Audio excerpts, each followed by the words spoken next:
In goes Chris Wiles to Mako Vunipola, and it's Owen Farrell. No! Owen Farrell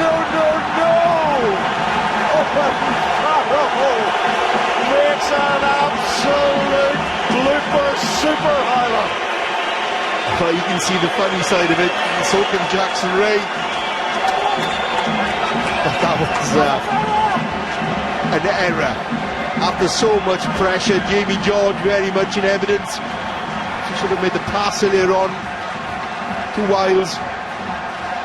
And then keep the ball in two hands, looks up. Which is that horrible feeling in the pit of his stomach. You know you've lost the ball.